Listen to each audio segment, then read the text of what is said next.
What's going on, guys? Zuko back with another War Within video. Hope you're all doing very well. We are a couple of days away from the expansion launching, of course, for the Epic Edition people. It's like the early bird launch, but the game is launching very, very soon. I was on the beta last night just doing some keys for fun and decided to do a +10 with some of the viewers in my Twitch stream and then also some random pugs. So we managed to pull off a +10 Stone Vault, which I think is one of the more difficult dungeons to do. And I wanted to just show you a comparison between two different builds, okay?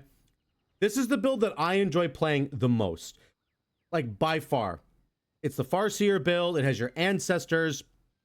You get massive cooldown reduction on Primordial Wave and Ancestral Swiftness from Flash of Lightning, which means your turnaround time on your like mini cooldowns is like 15 to 20 seconds. So you're just constantly firing out cooldowns, which is really fun. And you constantly have your ancestors up, which equals a lot of extra damage.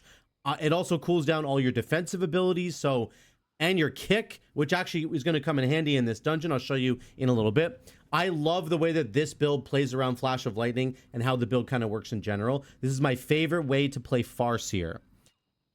It is not, however, I don't think going to be the most popular build, period. Most people are leaning more towards the Stormbringer build now, and they're even dumping these talents here. You go with like an Earthshock setup, and you would grab probably this here, and then you're going to go the extra echoes, and then you go Magma Chamber. So this is the other build that people are playing. This is probably the most popular build right now that I am seeing for any of the LE Shamans out there. Again, not my favorite way to play, but this is the way that most people are going to play if you want to know. Now, in this dungeon, one of my buddies on stream played this build, and I played the Farseer build. So that was really cool. And we got to do a direct comparison between the two different builds. And I'm going to show you that in the video here. Now,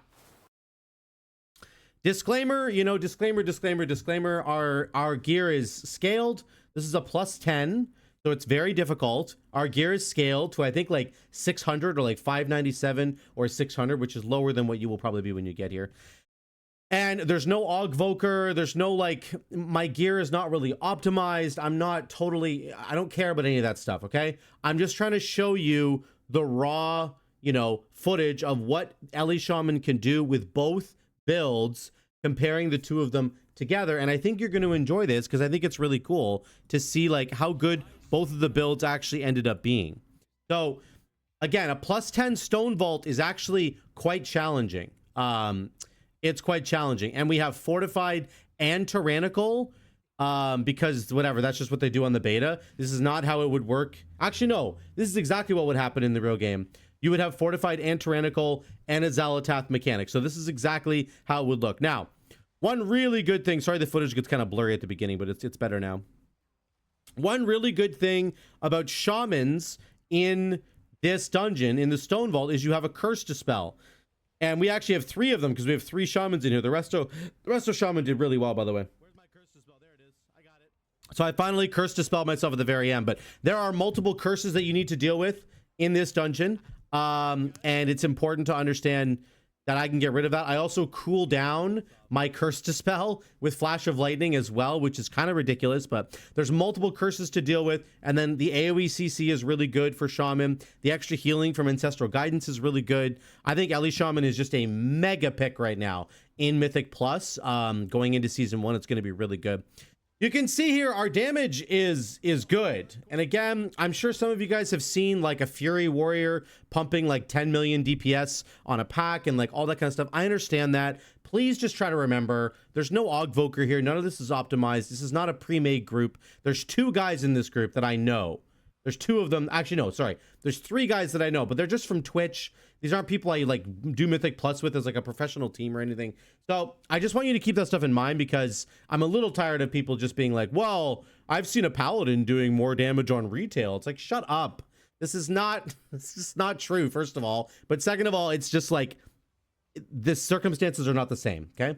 They're not the same. Just take it for what it is. Just look at this with fresh eyes, and I'm trying to show you that the builds for LE Shaman are actually pretty similar in their performance, and that's what's really exciting to me.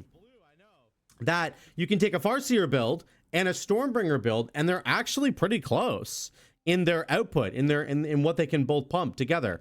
And that's a really exciting fact for me. I think that's the most exciting thing that you should be focusing on. So we'll get to the first boss here. I think my single target damage with the Farseer build is a little bit higher than the Stormbringer build. If you want to know one of the differences between the two builds, I do think that the Farseer build has better single target damage. I think most people are saying that the Farseer build or any Farseer build would be better in a raid scenario versus Mythic Plus, and the Stormbringer build or talent setup would be better in the Mythic Plus environment versus raid. Again, I'm trying to make the case here that I think they're both pretty similar in their overall output, but one might just be slightly better than the other. Like, I think that the Stormbringer build has better uncapped AoE potential for sure, because Tempest does big uncapped AoE damage and it hits really hard, and I can't quite do that with my Farseers.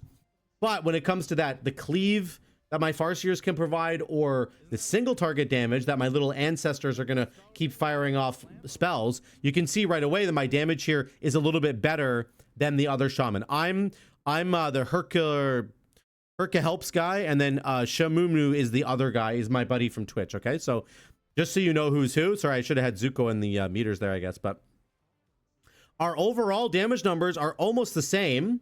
I'm doing more damage right now on single target, but he does more damage, I would say, on big clumps of AoE, and we're going to see that a little bit later. And we'll see as the fight progresses, my damage just keeps going up and up. We get almost to 900k here, which is great. That's a good amount. Again, no extra buffs. I don't have a mage buff.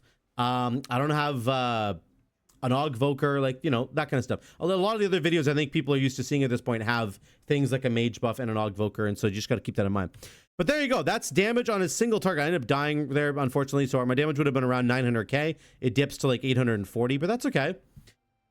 And we were a little bit ahead our other Shaman counterpart, but again, you're going to see, I think, on the big AoE clumps, like right here, we're going to do a double pull, and I think the Stormbringer build will do better in this scenario. So watch this here. We're going to pull this pack and this pack.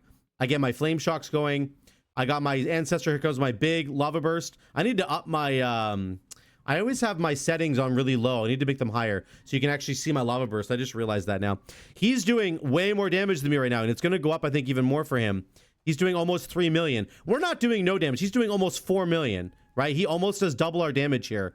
It's going down now, but that's I think, the power of the upfront burst of like a Stormbringer Elite Shaman build. He is pumping right now with those Tempest procs and those big chain lightnings being empowered by Surge of Power. Really, really good. So that's where you're going to get a really big advantage, I think.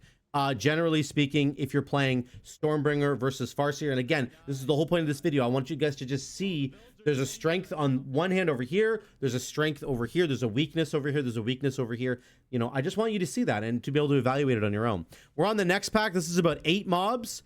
And I'm going to start pumping here. I think I sort of take the lead because he either doesn't have a Tempest proc or whatever. Again, the advantage, I think, of my build with Farseer is that every single pack you have Primordial Wave and your Ancestral Swiftness and your Liquid Magma Totem, and you get all your Flame Shocks they get out there, they're going, and then boom, you can get your rotation rolling. So we're doing almost the same. He actually catches up here, so he's doing really, really well. And we're both pumping, and that's the main thing to think about here, that we're both actually pumping a crazy amount of damage, and that's just awesome. It's awesome to see that. I'm really happy to see that Elite Shaman, I think, has a couple of competitive builds. Right now, we're both doing almost 1.5 million overall. 1.47, 1.45. We're neck and neck, and the Shadow Priest is up there with us as well, which is really good.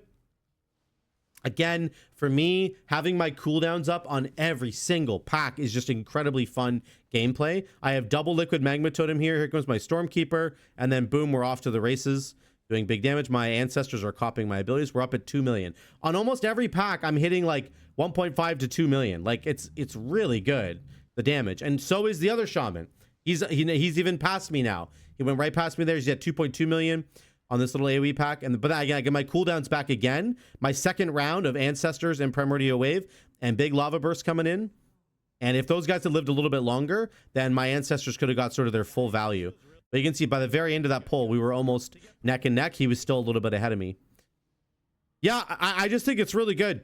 I think it's cool that Shaman has multiple builds, and I really think it's important for us to highlight this kind of thing. That yes, there's builds that are going to be the most popular that you're always going to see videos on, because the most popular people who play those specs, like Ellie Shaman, so somebody like Petco or Bond, they're always going to be doing what they believe to be the best build that they can possibly do.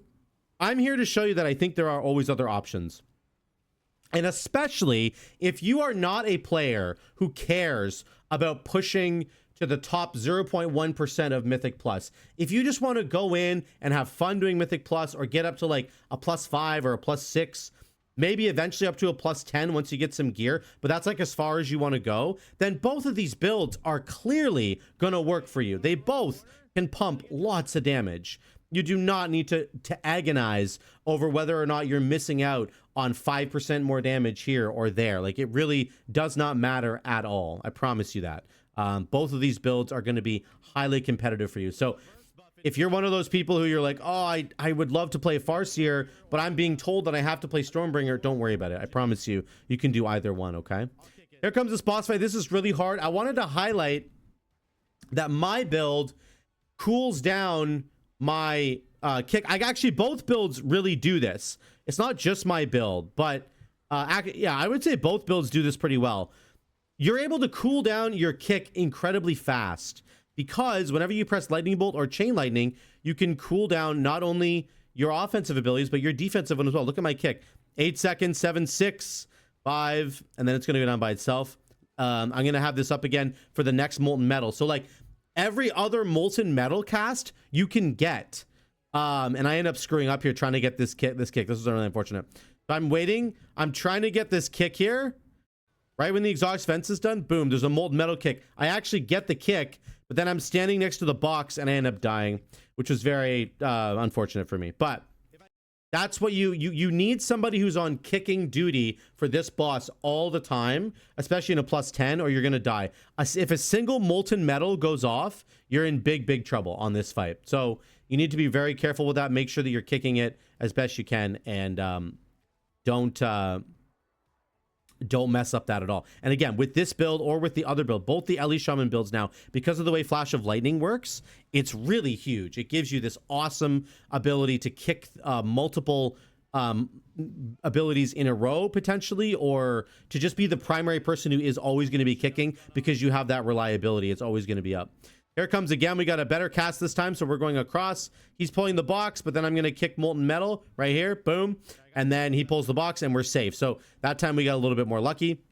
Now, this fight, I want to show our overall damage numbers before we get to the end of the dungeon, because we end up dying here, which was really unlucky RNG. And then I'm going to check the damage numbers. So right now we're tied neck and neck. 1.41 on my buddy, and I'm 1.4 million. And here's what my damage looks like. This is Earthquake, Chain Lightning, Ancestors, and then Primal Storm Elemental doing tons of damage. Flame Shock, Lava Burst, Liquid Magma Totem. It's all there. So this is really cool. There's my extra elemental as well. The actual Ancestors themselves are doing a lot of damage. They're doing almost 15% of my damage, which is awesome. I love to see that. I think it's really cool. And then if we look at my buddy's damage, you can see he's going to have Tempest in there as well. So there's Chain Lightning, Earthquake, Primal Storm Ellie, Flame Shock. There's his Tempest, and then he's going to have Tempest Overload and Awakening Storms.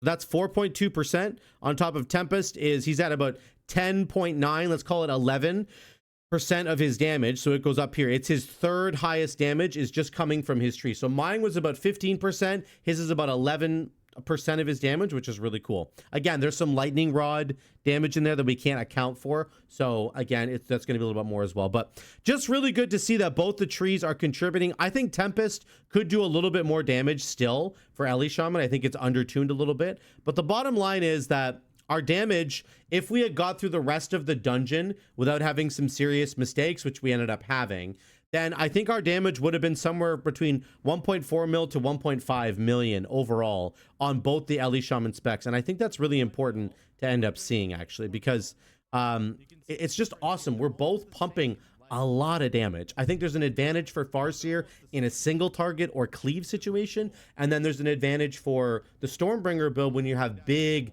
packs of uncapped AoE damage coming in, where you can get those huge Tempest procs going off, doing lots and lots of damage. So I really just wanted to show that, to showcase how close the two different builds are, and to say that if you're worried about which build you should play, you really should not be. Don't worry about it at all.